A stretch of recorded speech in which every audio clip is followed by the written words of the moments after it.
Salut les amis, c'est le Rageux, bienvenue sur Rajafa Gaming, votre chaîne ludique. Aujourd'hui, je vous présente une série de 2 vidéos qui retracent mon dernier entretien avec Torque, qui est le dernier vainqueur d'un prestigieux tournoi international et qui est Cocorico français.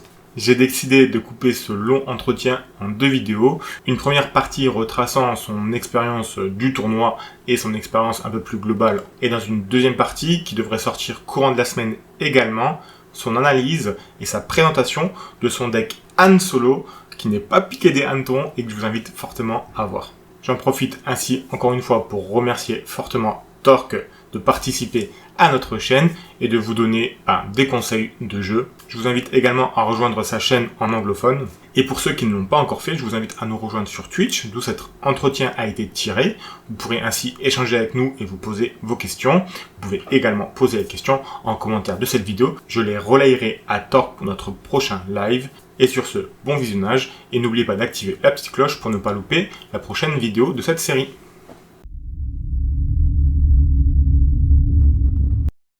Donc salut à tous, bienvenue sur la chaîne et bienvenue avec notre ami Torque. Salut. Salut tout le monde. Donc merci de revenir sur, euh, sur notre chaîne. Surtout que maintenant tu es auréolé d'un titre de champion d'un tournoi très prestigieux que je te laisserai présenter tout à l'heure. Déjà, juste avant de commencer, on est à maintenant quoi, 2 mois de la sortie du jeu. Toujours autant de fun à jouer à Star Wars Unlimited? Absolument, ouais, et c'est d'ailleurs assez surprenant malgré le fait qu'il y a quand même beaucoup de gameplay qui a été fait avant la sortie du jeu par la communauté, en général et par moi en grande partie aussi. On voit que le méta, évolue, on voit qu'il y a des nouveaux decks qui sortent, tu vois la tier list qu'on a fait sur les leaders il y a quelques semaines, Ouais. peut-être que je la ferai un petit peu différemment si jamais, on la faisait aujourd'hui, le jeu continuait à évoluer, on n'a pas encore, totalement, résolu le méta et ça je pense que c'est, une très bonne chose, c'est un très bon signe pour le jeu et je trouve que le méta est dans une position dans un état qui est vraiment très bon. Moi je suis vraiment très heureux de voir la diversité des decks jouables et sur ça, moi je dis chapeau bas, FFG quoi, pour un méta, un 1er méta, qui est tout à fait honorable, dans lequel il y a plein d'options, différentes, et on redécouvre des nouveaux decks et on va vous en montrer, un peu plus aujourd'hui, avec les résultats de ce tournoi. Ouais. Bah écoute, oui, tout à fait. Alors sur l'esprit du jeu et la, la bonne santé du jeu, effectivement, un jeu où des decks continuent de sortir avec un seul format, parce qu'on est que sur la première édition, je vous le rappelle, c'est plutôt bon signe. Et on a hâte de voir la prochaine édition en juillet. Du coup, bah justement, on va basculer sur le tournoi dont tu nous parlais. Ouais, donc le tournoi, donc c'est un tournoi en ligne, donc les parties se font sur Tabletop Simulator.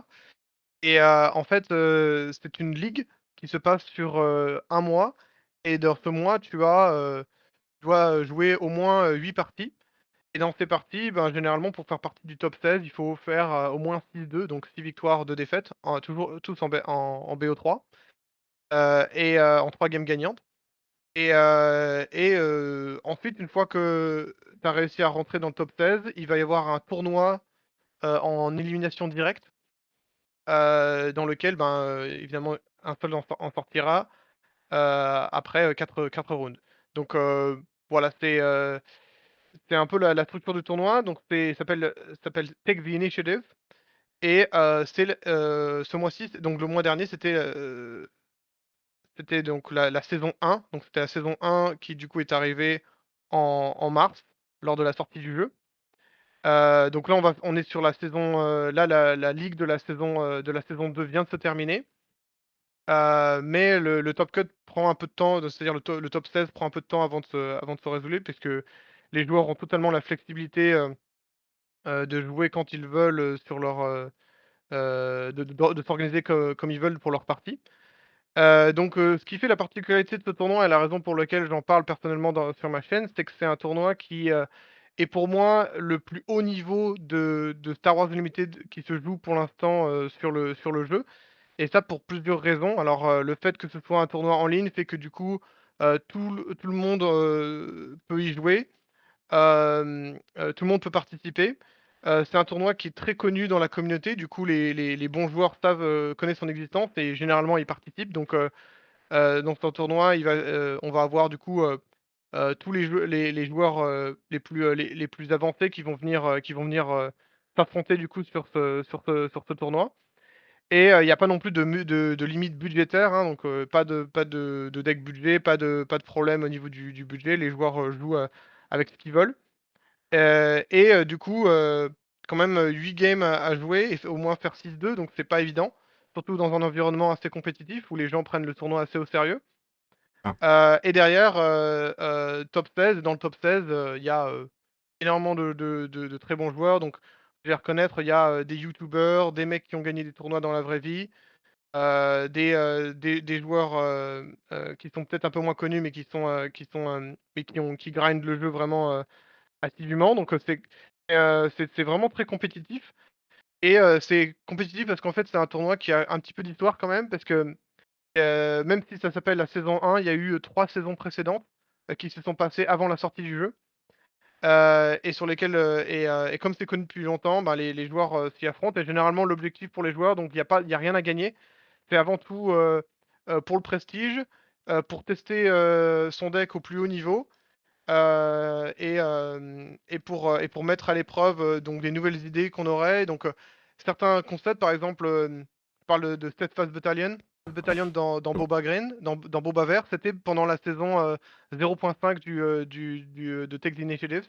Là où on a vu la première fois, c'est là où j'ai vu pour la première fois les gens jouer des Steadfast Battalion et je me demandais, pourquoi les gens faisaient ça et du coup, donc les gens vraiment sortent des secret texts, sortent toutes sortes de stratégies, ouais. pour essayer de gagner un avantage et c'est vraiment un tournoi qui a une histoire et qui est assez prestigieux, heu et en fait, comme les joueurs peuvent jouer absolument comme ils veulent, il y a pas d'excuse pour pas y participer. C'est avant tout, il y a pas de, il y a pas de limite, les joueurs peuvent s'arranger un peu comme ils veulent, par rapport à leur programme, et du coup, c'est assez accessible pour cette raison. Donc oui.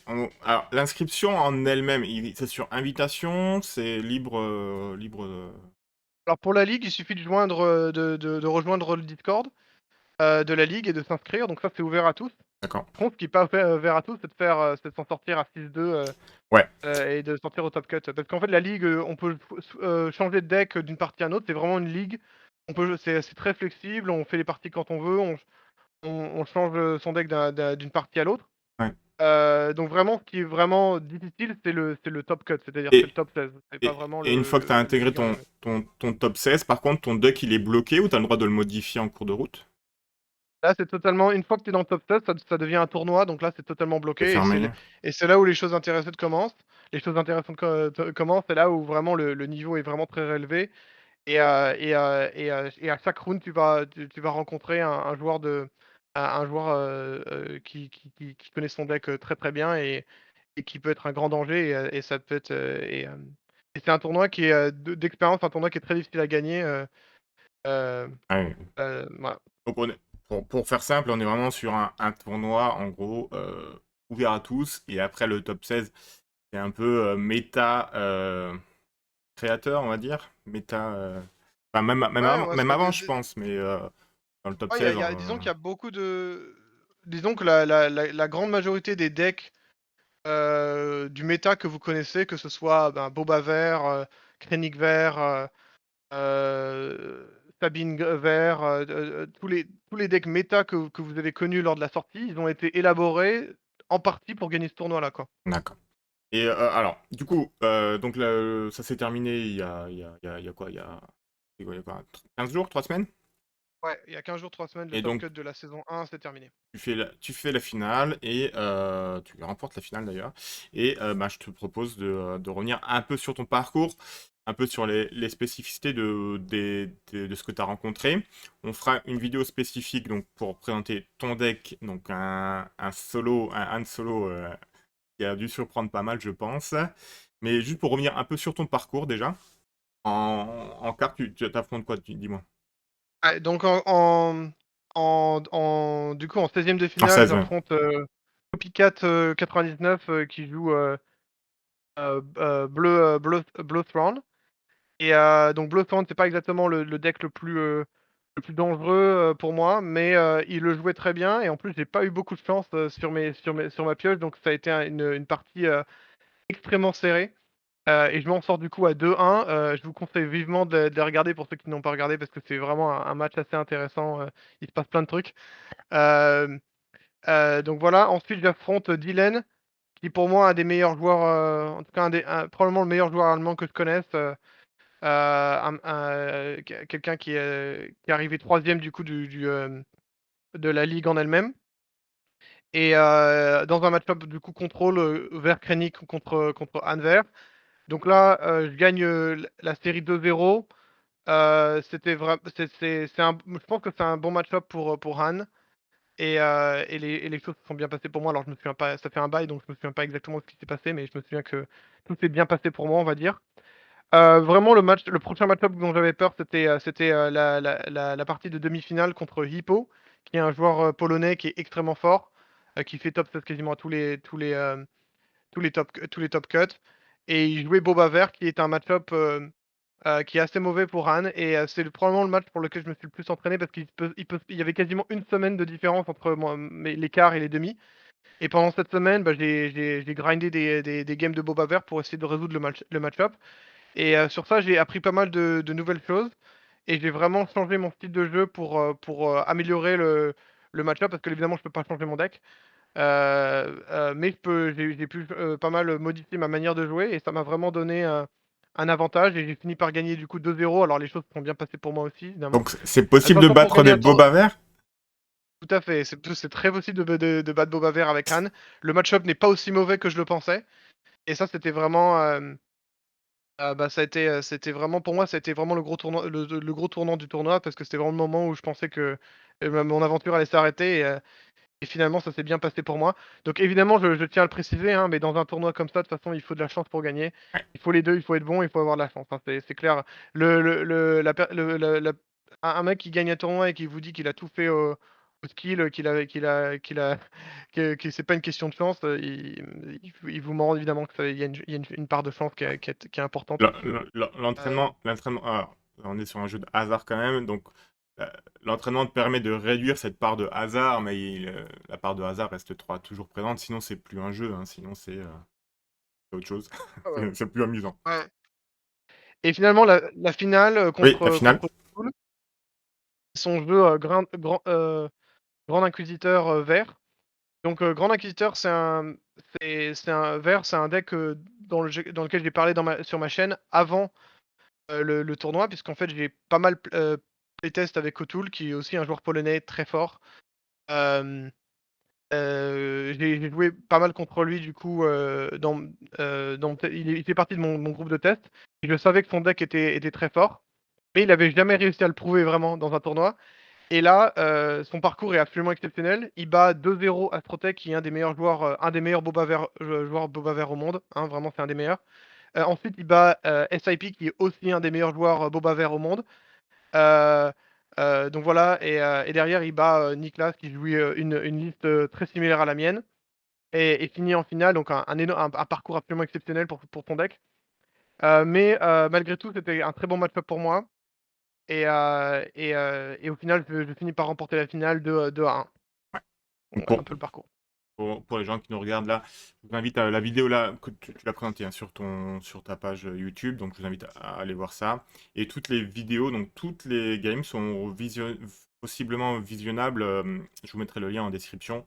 Donc si vous voulez aller voir ça, bon là, on peut déjà un peu spoiler les résultats, mais au moins vous pourrez voir les tricks et le skill, hein, qu'il faut en jeu.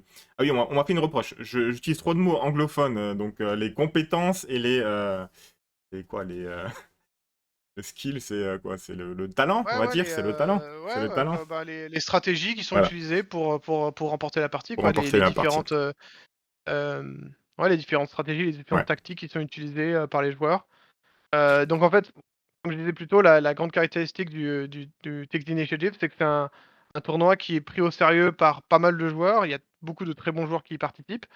Et en plus, on est dans les parfaites conditions pour jouer, c'est-à-dire qu'on est chez soi, dans le confort on peut choisir à quelle heure les parties sont jouées. Il se passe des jours, parfois même des semaines, d'une partie à une autre, donc on a le temps de s'entraîner, on a le temps d'être parfaitement reposé. Donc du coup, on peut vraiment proposer le niveau de jeu le plus élevé, possible, quoi. Heu, Contrairement à un tournoi live où il faut enchaîner les parties, où on est Où il y a la fatigué, on a fatigue. faim, on n'est pas dans un environnement confortable. Donc c'est un différent. Alors moi je compare pas les 2, hein, c'est deux compétences particulières différentes qu'il faut. Faire des performances, sur TTS, lors du Tech Initiative, ça veut pas dire que vous allez être, forcément fort, en live. Moi je me souviens surtout de mon premier grand prix, sur Magic. C'était à Paris d'ailleurs, et je me souviens que j'étais pourtant un joueur qui était pas dégueu, mais j'avais complètement, j'avais, j'étais absolument exténué, et je me suis rendu compte qu'en fait j'avais pas mangé en fait, de toute la journée, ce qui est une grave À, erreur à ne à ne pas pas répéter en faire, tournoi. à ne pas faire. Et du coup moi j'ai appris, j'ai appris, à gérer ça, j'ai appris à gérer le stress, et j'ai joué du coup énormément de tournois, après, et du coup maintenant je suis capable de proposer je suis capable de jouer des tournois, dans la vraie vie. Donc c'est des compétences différentes, mais c'est sûr qu'on joue pas aussi bien dans la vraie vie, dans ces conditions-là, qu'on le fait quand on joue, sur TTS. Ouais. Mais si vous êtes quelqu'un qui veut, regarder des parties dans le but d'apprendre, et dans le but Améliorer, le ouais, de tournoi s'améliorer. TTS, c'est ce qu'il y a de mieux, parce que du coup vous voyez vraiment le meilleur niveau, quoi. Ouais, ouais. Alors ça veut pas dire qu'on fait pas de misplay, ça veut pas dire que tout le monde joue parfaitement. Évidemment, ça reste un jeu très compliqué. Donc évidemment, et il y a quand même de la pression, même si ça reste, c'est une pression qui est différente. Mais oui, c'est pour apprendre, c'est top, et du coup, j'étais le 1er joueur à gagner, comme je vous l'ai dit, c'est la 4e édition en fait, du tournoi. Ouais. Et je suis le 1er joueur, à gagner sans boba vert. Les 3 gagnants précédents étaient tous des boba verts. Donc ça aussi, Ça, il y a c'est eu bien. C'est très bien pour la comment? méta. C'est très bien pour la Voilà. méta. Donc voilà, et ça, donc ce tournoi, ce que j'ai appris notamment, j'ai évidemment appris, à mieux jouer mon deck. J'ai appris que c'était possible de gagner, contre Boba Vert avec Anne si on jouait ses cartes bien. Donc moi, le plus gros conseil que je peux donner, dans ce match-up en particulier, c'est de ne pas déployer, donc normalement, on est sur le tour du Han, en fait, où on va, jouer la capacité de Han. Donc on a 5 ressources, on joue la capacité de Han pour en avoir 6 pour déployer, Han. Ensuite, on attaque avec Han, on obtient sa 7e ressource, et on joue un Reinforcement U-Wing, où on joue un Han, l'unité Han, ou voilà, un gros drop à 7. Et en fait, faire ça contre Boba, c'est une très mauvaise idée, parce qu'en fait, Boba a plein de manières différentes de vous stopper. Du coup, j'ai appris énormément à attendre avant de déployer mon boba, de vraiment temporiser, d'utiliser la qualité de boba pour mettre mon adversaire pour que mon adversaire en fait soit un peu en mode en train d'anticiper ce que je vais faire, et ensuite tout simplement je passe. Et je me mets en fait dans une situation de gagnant-gagnant, parce que si mon adversaire décide de jouer quelque chose, bah, du coup il a engagé toutes ses ressources, donc moi je peux, déployer mon Han, et faire mes emplettes. Et s'il décide de rien jouer et de passer, ben, du coup, ben, il prend l'initiative et il a pas dépensé ses 5 ressources, et du coup, il perd un tempo, énorme. Donc voilà, donc j'essaye de jouer sur ça pour, essayer de gagner du temps, parce que si la partie dure plus longtemps, le joueur Han a l'avantage et un late game qui est largement plus performant que celui d'un deck Boba, et c'est un peu comme ça que j'ai réussi à changer un peu le match-up. Donc j'ai aussi fait des changements dans mon deck, pour essayer d'améliorer ce match-up aussi, mais malheureusement pendant le tournoi, je pouvais pas faire ces changements-là, Donc là, tu nous as fait un petit teasing de comment battre Boba. On va voir ton deck plus en détail dans une prochaine vidéo sur YouTube. Par contre, moi, j'avais une question technique. Est-ce qu'il y a un timer, comme c'est en version pas physique? Est-ce que vous avez des contraintes de temps aussi ou pas? Non, ça c'est une autre différence aussi, c'est qu'il y a pas de timer. Ouais, alors ça, c'est une grosse Donc on différence. joue Ouais. vraiment, Ouais. ça fait une grosse différence, donc on fait qu'on peut jouer quasiment, on prend autant de temps qu'on veut pour jouer. Donc ça, c'est une autre grosse différence. Encore une fois, c'est différent, parce que du coup, il y a pas cette pression de temps, mais en même temps, ça permet de proposer le niveau de jeu le plus élevé, parce que du coup, on peut bien prendre son temps. Alors évidemment, il y a des limites, hein, et on essaye d'être raisonnable. Mais en effet, on peut vraiment prendre son temps. Et ça nous permet vraiment de faire les plays les plus performants à chaque tour, encore une fois. Donc ouais, ça c'est une différence. Donc là, la prochaine saison est déjà lancée. Donc là, la saison 2, du coup, elle est déjà lancée et déjà terminée, puisqu'en fait, il reste 2 jours pour finir ces 8 parties. D'autant qu'en plus, on a un bonus en jouant une partie par semaine, donc si vous commencez maintenant, c'est trop tard, parce que vous n'aurez pas les 4 points bonus pour avoir joué une fois par semaine. Hem, donc là, c'est un peu tard pour rejoindre, mais par contre, ben, dans 3 jours, la saison 3 va commencer et du coup, bientôt, on va savoir, qui fera partie du top 16 pour la saison 2. Donc moi, j'en fais partie, j'en fais partie, ouais. T'as déjà les C'est points? sur T'as déjà eu les yes. points? Ouais. Ça arrive qu'il y a déjà quelqu'un qui a gagné 2 fois de suite? Oui, Astrotech, le premier joueur qui a fait la saison, il a gagné la toute première saison qui s'appelait du coup la saison 0.5 et il a gagné la saison 0.6. Et il y a pas mal de mais là, il va y avoir du gros niveau sur la saison 2 parce qu'il y a plein de nouveaux joueurs qui ont rejoint, il y a pas mal de joueurs que vous connaissez qui font partie des top 16 des saisons précédentes et il y a aussi, des très bons joueurs, qui ont rejoint donc notamment, il y a le gagnant du tournoi 5K, d'Orlando là, et Ouais. le gros tournoi américain qui a gagné le tournoi avec, Vador Bleu. Et ben, il fait aussi partie du top 16 donc il va jouer, la prochaine saison. Bon, bah écoute, merci déjà pour cette première partie de vidéo. Donc je propose qu'on bascule sur ton deck, justement, un Han vert, jaune, blanc, qui a surpris pas mal de joueurs.